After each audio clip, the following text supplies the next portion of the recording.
चलिए दोस्तों, map science में आपका स्वागत है। आज जो आपको वीडियो दिया जा रहा है वो भूगोल के जो थ्योरी सेक्शन है उससे संबंधित आज का वीडियो है, थ्योरी सेक्शन से संबंधित है।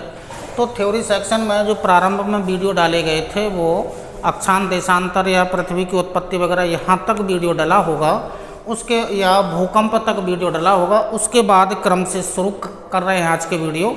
तो भूकंप के बाद ज्वालामुखी इंपॉर्टेंट है टॉपिक, हर एग्जाम में यहाँ से प्रश्न आते हैं। तो देखिएगा जो ज्वालामुखी है, तो ज्वालामुखी से पहले, ज्वालामुखी समझने से पहले समझिएगा कि ये पृथ्वी की सतह है, यानी कि ये पृथ्वी की सतह है। सतह के नीचे जो भी पदार्थ होता है, यानी कि पिघला हुआ पदार्थ जो पृथ्वी के, यानी कि पिघला हुआ पदार्थ पृथ्वी के आंतरिक भाग में पाया जाता है, पिघला हुआ पदार्थ है, इसको नाम दिया जाता है, इसे मैग्मा कहा जाता है। जब यही पदार्थ पृथ्वी की सतह पर उद्गारित हो जाता है, यही पदार्थ पृथ्वी की सतह पर उद्गारित हो जाता है, तो इस पदार्थ को नाम दिया जाता है लावा, नाम दिया जाता है। तो जब तक पृथ्वी के आंतरिक भाग में पिघला हुआ पदार्थ है उसको नाम दिया जाता है मैग्मा। जब यही पदार्थ पृथ्वी की सतह पर, चाहे वो जलीय भाग में हो चाहे स्थलीय भाग में हो, इसका जब उद्गार हो जाता है, मैग्मा का उद्गार हो जाता है, तो मैग्मा का उद्गार हमेशा लावा के रूप में होता है। और जब लावा के रूप में पृथ्वी की सतह पर इसका उद्गार होता है तो इस पूरी प्रक्रिया को ज्वालामुखी विस्फोट के नाम से जाना जाता है। तो ये ज्वालामुखी विस्फोट के नाम से इसे जाना जाता है। अब मुख्य रूप से आपको जानना क्या है, ज्वालामुखी के बारे में जानना है। तो ज्वालामुखी का मतलब ये है कि ये जो पदार्थ पृथ्वी की सतह पर जब सबसे पहले ऊपर आया होगा तो यहाँ पर इसका मुख यहाँ पर होगा। तो जो पृथ्वी की सतह पर आया होगा तो यहाँ पर इसका जो मुख होगा वो पहले मुख यहाँ पर होगा, फिर धीमे धीमे करके मुख बढ़ता हो गया और अंततः मुख यहाँ तक पहुँच गया है। तो धीमे धीमे करके एक पाइप सा बन जाएगा और अंततः मुख ऊंचाई तक पहुँच जाएगा। तो प्रारंभ में, यानी कि ये सतह है और प्रारंभ में यहाँ सबसे पहले लावा का उद्गार हुआ होगा। धीमे धीमे करके ये शंकु रूपी पर्वत का निर्माण हो गया है, शंकु रूपी पर्वत का निर्माण हो गया है इस लावा के ठंडा होने से। और अंततः मुख ये है। तो ये जो मुख है इसी को नाम दिया जाता है ज्वालामुखी। मतलब ऐसा मुख जिससे गर्म तप्त लावा का उद्गार होता है उसे ज्वालामुखी कहा जाता है। जबकि ये जो पूरी घटना होगी इसको ज्वालामुखी विस्फोट के नाम से जाना जाता है। तो ये है ज्वालामुखी जिससे ज्वाला निकलती है, यानी कि गर्म तप्त लावा का उद्गार होता है, उसे ज्वालामुखी कहा जाता है। अब ये डिपेंड करता है, ये शंकु रूपी पर्वत बना है, अब डिपेंड करता है लावा के ऊपर कि लावा अम्लीय है या क्षारीय है। तो लावा के अभी आगे आएंगे, लावा के दो प्रकार होते हैं। तो इससे पहले हम देख लेते हैं जो लावा है, पहले इस लावा को देख लीजिएगा। लावा जो पृथ्वी के आंतरिक भाग से निकलता है, ये जो लावा है पृथ्वी के आंतरिक भाग से लावा निकलेगा। जो लावा होता है वो एक प्रकार का मिश्रण होता है, यानी कि एक प्रकार का मिक्सचर है। लावा एक प्रकार का मिक्सचर है, यानी कि मिश्रण है। इस मिश्रण को एक विशेष नाम दिया जाता है पायरोक्लास्टिक। ये पायरोक्लास्टिक एक विशेष नाम दिया जाता है। तो पृथ्वी के आंतरिक भाग में जो मैग्मा पाया जाता है उसी का उद्गार सतह पर होता है, तो लावा के रूप में होता है। ये जो लावा होता है इसमें यह एक प्रकार का मिश्रण है। अब ये जो मिश्रण है इसमें पहले देखना है कि क्या क्या पाया जाता है। तो जो लावा है एक प्रकार का मिश्रण है, इस मिश्रण में देखिएगा क्या क्या पाया जाएगा। ये लावा है एक प्रकार का मिश्रण है, मिश्रण में विभिन्न प्रकार की गैसेस पाई जाती हैं। कौन कौन सी होंगी यहाँ पर लिस्ट बन जाएगी। लावा जो होता है उसमें विखंडित पदार्थ पाया जाता है, यानी कि विखंडित पदार्थ इसमें पाया जाता है। वो विखंडित पदार्थ ही ज़्यादा इम्पोर्टेंट है। इसके अलावा अन्य जो तरल पदार्थ होता है ये तरल पदार्थ भी पाया जाता है। तो जो लावा है एक प्रकार का मिश्रण है जिसमें विभिन्न प्रकार की गैसें, और गैसों में जो मुख्य गैस पाई जाती है उस गैस को देखिएगा। जो वाटर वेपर होती है यानी कि जलवाष्प होती है, जलवाष्प में लावा की मात्रा 60 से 90% पाई जाती है। यानी कि जो मिश्रण है, लावा मिश्रण है, इस मिश्रण में सबसे ज़्यादा जो मात्रा पाई जाती है वो जलवाष्प की पाई जाती है। 60 से 90% मात्रा जलवाष्प की होती है। इसके अलावा इस मिश्रण में अन्य गैसें और भी हैं, जैसे कार्बन डाइऑक्साइड हुआ, कार्बन मोनोऑक्साइड हुआ, सल्फर डाइऑक्साइड हुआ, नाइट्रोजन हुआ, ये अन्य गैसें हैं। तो ये लावा का मिश्रण है, यानी कि लावा में पाई जाने वाली गैसें हैं। ये विभिन्न प्रकार की गैसें पाई जाती हैं, जिनमें सबसे ज़्यादा जो गैस की मात्रा पाई जाती है वो वाटर वेपर या जलवाष्प की मात्रा इस मिश्रण में सबसे ज़्यादा पाई जाती है। तो ये गैसों का संगठन हो गया है। इसके बाद जो विखंडित पदार्थ है, इस विखंडित पदार्थ में जो लावा के रूप में हो सकता है कि राख भी निकल सकती है। लावा इस मिश्रण में जो धूल होती है, धूल भी पाई जा सकती है। इस लावा में छोटे बड़े कण पाए जाते हैं और यही कण ज़्यादा इम्पोर्टेंट हैं। राख भी पाई जा सकती है, धूल भी पाई जा सकती है और छोटे बड़े कण पाए जाते हैं। इन छोटे बड़े कणों में जो मुख्य रूप से पाए जाते हैं, एक होता है लैपली, तो लैपली पाया जा सकता है। इसमें बोल्डर भी हो सकते हैं, बोल्डर भी हो सकते हैं, बॉम्ब भी हो सकते हैं और ब्रेसिया भी हो सकते हैं। ब्रेसिया भी इसमें हो सकते हैं। तो जो लावा जो विखंडित पदार्थ है, इस पदार्थ में धूल और राख के अलावा छोटे बड़े कण पाए जाते हैं, जिनमें जो लैपली होते हैं, ये जो लैपली होते हैं ये छोटे छोटे कण होते हैं। ये छोटे छोटे कणों को नाम दिया जाता है लैपली कहा जाता है। और जो गोलाकार के जो कण होते हैं, यानी कि गोलाकार जो कण होते हैं, ये गोलाकार कण होते हैं, उनको बोल्डर के नाम से जाना जाता है। यानी कि जो चिकने पदार्थ होते हैं, चिकनी सतह वाले पदार्थ गोल रूप में होते हैं, उनको बोल्डर नाम दिया जाता है। और जो बड़े बड़े आकार के उद्गार के समय बड़े बड़े आकार के, यानी कि बड़े बड़े आकार के जो कण निकलेंगे, बड़े बड़े आकार के कणों को एक विशेष नाम दिया जाता है, बॉम्ब कहा जाता है। और जो ब्रेसिया होते हैं ये यानी कि नुकीले पत्थर होते हैं, यानी कि नुकीले पत्थर को ब्रेसिया के नाम से जाना जाता है। एक और होता है स्कॉर्सिया भी होता है, स्कॉर्सिया भी होता है। स्कॉर्सिया यानी कि छिद्रयुक्त पत्थर होते हैं, छिद्रयुक्त पत्थर होते हैं। तो जो विखंडित पदार्थ है, इस विखंडित पदार्थ में राख, धूल, छोटे बड़े कणों में जो सबसे छोटे आकार के कण होते हैं उनको, छोटे छोटे कण होते हैं उनको लैपली, बोल्डर यानी कि गोलाकार कण, बॉम्ब यानी कि बड़े आकार के कण, ब्रेसिया जो होते हैं नुकीले पत्थर होते हैं, स्कॉर्सिया छिद्रयुक्त पत्थर होते हैं। ये पूरा एक मिक्सचर होता है जो विखंडित पदार्थ के अंतर्गत आता है। तो गैसों में ये मात्रा पाई जाएगी, विखंडित पदार्थ में ये पाया जाएगा। इसके अलावा जो तरल पदार्थ होता है, तरल पदार्थ में हो सकता है कि जो कुछ मेटल्स होती हैं वो मेटल्स पिघले हुए रूप में, धातुएं जो होती हैं वो पिघले हुए रूप में पाई जा सकती हैं। तो ज्वालामुखी के समय लावा का उद्गार होता है। लावा एक मिक्सचर है, तो ये सब पूरे इस लावा में पाया जाता है। तो लावा एक प्रकार का मिश्रण हो गया है या मिक्सचर हो गया है। तो ज्वालामुखी ये जो मुख है, इसको ज्वालामुखी नाम दिया गया था। इसी मुख से गर्म तप्त लावा का उद्गार होना है। गर्म तप्त लावा निकलेगा तो उसमें ये विभिन्न प्रकार के पदार्थ, यानी कि ये संगठन है, लावा का पूरा संगठन है। तो ज्वालामुखी आपको समझ में आ गया होगा।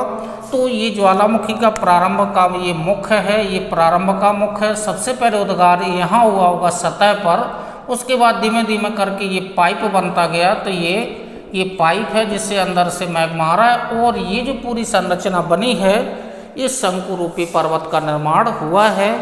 पठार भी बन सकता है, डिपेंड करता है लावा के ऊपर। तो ये जो डिपेंड करता है लावा के ऊपर, अब आइएगा तो जो लावा होता है वो दो प्रकार का होता है।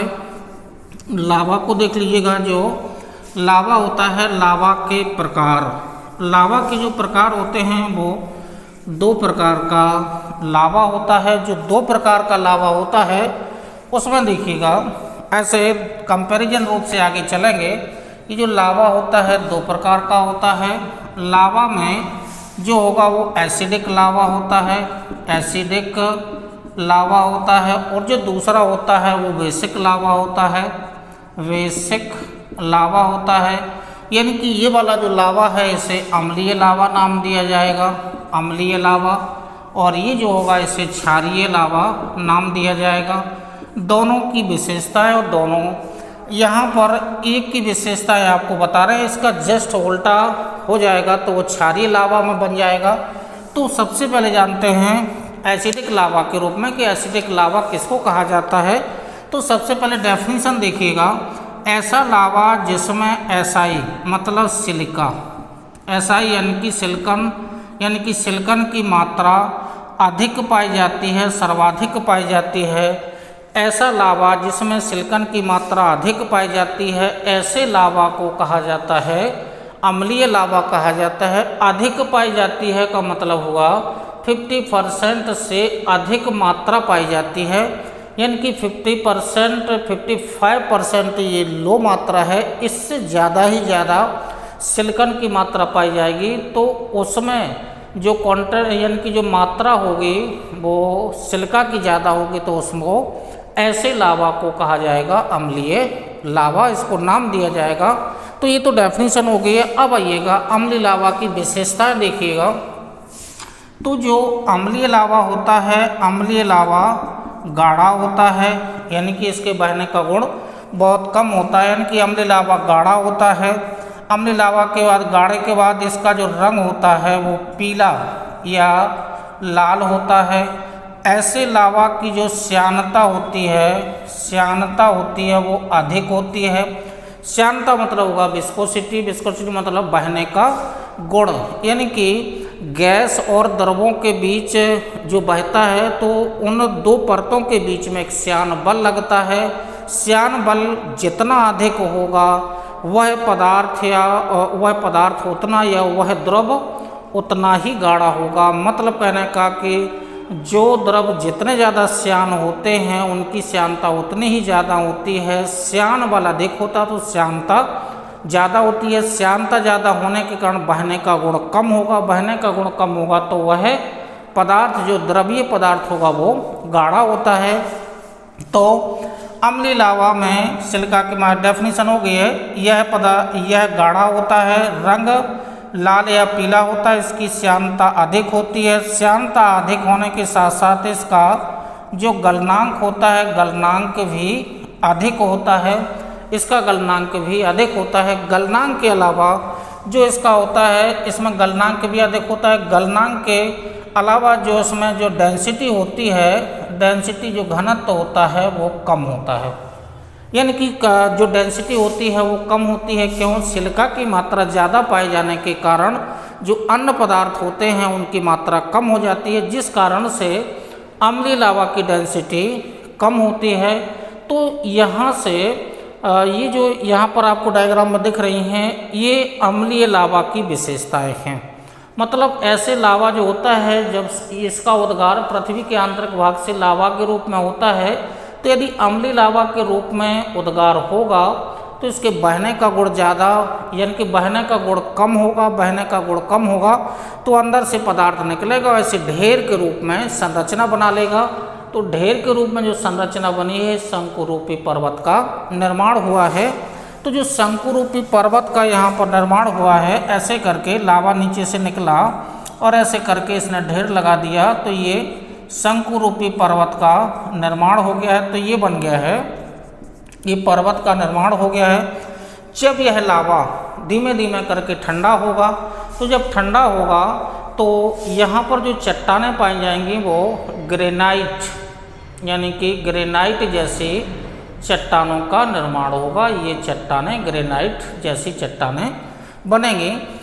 तो अब यहाँ से थोड़ा सा इसमें देख लीजिएगा कि जो मिट्टी होगी, यानी कि यहाँ देख लीजिएगा पर्वत पर, यानी कि ग्रेनाइट ग्रेनाइट चट्टान का निर्माण किससे होता है? अम्लीय लावा के ठंडा होने से होता है। पर्वत जो बने होते हैं वो किसके बने होते हैं? ग्रेनाइट चट्टानों के बने होते हैं। अब यहाँ से ये जो विशेषताएं जो आपको अम्लीय लावा की दिख रही हैं, इसका जस्ट उल्टा करेंगे तो वो क्षारीय लावा बन जाएगा। डेफिनेशन देखिएगा, डेफिनेशन से शुरू करो। सिलिका की मात्रा अधिक पाई जाती है तो इसमें आ जाएगा जो सिलिकॉन की मात्रा होगी या एसआई की मात्रा होगी, एसआई की मात्रा यानी कि कम पाई जाती है। अधिकतम कितनी होती है? ये अधिकतम है 45% अधिकतम, ये अधिकतम पाई जाती है, अधिकतम होती है। तो क्षारीय लावा की डेफिनेशन बन गई है ऐसा लावा जिसमें सिलिकॉन की मात्रा कम पाई जाती है। कितनी कम पाई जाती है? 45% तक पाई जाती है, तो ये अधिकतम मात्रा होगी। जबकि यहाँ इसकी ये न्यूनतम मात्रा है, इससे अधिक ही होगा, इससे ज़्यादा नहीं होगा, इनकी 45% तक ही पाई जाती है। तो क्षारीय लावा की डेफिनेशन बन गई है 45% अधिकतम सिलिकॉन की मात्रा पाई जाती है। अब विशेषताओं से जस्ट उल्टा करो, जो विशेषताएं होंगी वो जस्ट उल्टा हो जाएगा। यहाँ देखो ये लावा गाढ़ा था तो ये जो लावा होगा वो यानी कि पतला होगा। यहाँ पर देखो इसका रंग लाल और पीला है तो इसका जो रंग हो जाएगा वो काला हो जाएगा। यहाँ पर रहेगा इसकी श्यानता अधिक है तो इसकी श्यानता कम हो जाएगी, श्यानता कम हो जाएगी। और श्यानता कम हुई तो मतलब श्यान बल कम है तो बहने का गुण ज़्यादा होगा, अधिक क्षेत्रफल पर बहेगा। इसका गलनांक अधिक है तो इसका जो गलनांक होगा, मेल्टिंग पॉइंट होगा, गलनांक वो कम हो जाएगा। इसकी डेंसिटी ज़्यादा है तो इसकी डेंसिटी कम है तो इसका घनत्व तो अधिक हो जाएगा। अब ये बहने का गुण है, पतला है, अधिक क्षेत्रफल पर बहेगा। जब अधिक पर क्षेत्रफल पर बहेगा तो आंतरिक भाग से ऐसे आएगा और ऐसे इसका विस्तार हो जाएगा और ऐसे बन जाएगा। और ये जो जब ठंडा होगा तो ये जो संरचना होगी, इस संरचना को नाम दिया जाएगा पठार या प्लेटू। और जो पठार बने होते हैं वो बैसाल्ट चट्टान से निर्मित होते हैं, तो बैसाल्ट चट्टानों का निर्माण होता है। तो अम्लीय लावा के ठंडा होने से ग्रेनाइट चट्टानें बनती हैं, जबकि क्षारीय लावा के ठंडा होने से बैसाल्ट चट्टानें बनती हैं, पठार। अब यहाँ से एक समस्या देख लीजिएगा, जो यहाँ से यदि हम मिट्टी का निर्माण करें, सॉइल का निर्माण करें, मिट्टी का निर्माण करें, तो यहाँ देखिएगा अम्लीय लावा के ठंडा होने से अपक्षय अपर्दन की प्रक्रिया के फलस्वरूप जो चूर्ण प्राप्त होगा उससे मिट्टी का निर्माण होगा। तो जो मिट्टी होगी वो लाल पीली मिट्टी का निर्माण किससे होगा? लाल पीली मिट्टी का निर्माण अम्लीय लावा से होगा। अम्लीय लावा से होने का मतलब ग्रेनाइट चट्टान के अपक्षय अपर्दन से या पर्वतीय क्षेत्रों में होगा। इसके अलावा जब क्षारीय लावा होगा तो क्षारीय लावा यानी कि क्या है, ये काला है, तो यदि काली मिट्टी का निर्माण होगा तो क्षारीय लावा के ठंडा होने से या उसके क्षारीय लावा के ठंडा होने से बैसाल्ट चट्टान का निर्माण होगा। बैसाल्ट चट्टान का अपक्षय अपर्दन होगा तो काली मिट्टी का निर्माण होगा। तो यहाँ पर मिट्टी से जोड़ दिया गया है। तो जो ज्वालामुखी है, वल्केनो है, तो ज्वालामुखी तो केवल ये मुख्य है और इससे ज्वालामुखी की प्रक्रिया के बाद बनने वाली जो संरचनाएं होंगी, स्थलाकृति होगी, टोपोग्राफी होगी। एक तो पर्वत बन रहा है और दूसरा यहाँ जा कर के ये पठार बन रहा है। तो पठार और पर्वत, इसके आगे हम जाएंगे तो ज्वालामुखी के विस्फोट के बाद उद्गार से जो भी स्थलाकृति बनती हैं उनकी एक लिस्ट बना देंगे और आगे जा कर के डायग्राम से दिखा देंगे। जैसे ये दिखाए शंकुरूपी पर्वत है, शंकुरूपी पर्वत में भी 2-3 प्रकार के पर्वत आते हैं। इसी तरह से पठार से संबंधित जो भी संरचना होगी वो आपको दिखा दी जाएगी। तो ये जो पहला वीडियो आपको दिया गया है ज्वालामुखी से संबंधित लावा एक मिश्रण है उसके बारे में, दूसरा दिया गया लावा एक प्रकार का, लावा के 2 प्रकार होते हैं इसके बारे में दिया गया। इसी से जस्ट आगे जोड़ेंगे ज्वालामुखी के प्रकार। ज्वालामुखी के जो प्रकार होते हैं वो उत्पत्ति के आधार पर भी आपको पता जाएगा और जो रासायनिक संरचना के आधार पर जो भी यहाँ पर पदार्थ निकलेंगे उनकी व्याख्या इसी के आगे फिर चट्टानों को जोड़ दिया जाएगा। तो जो नेक्स्ट वीडियो आपको दिया जाएगा वो जो ज्वालामुखी के प्रकार हैं उनके बारे में आपको जानना है। तो नेक्स्ट वीडियो का इंतजार करिएगा। तब तक के नमस्कार, धन्यवाद, जय हिंद।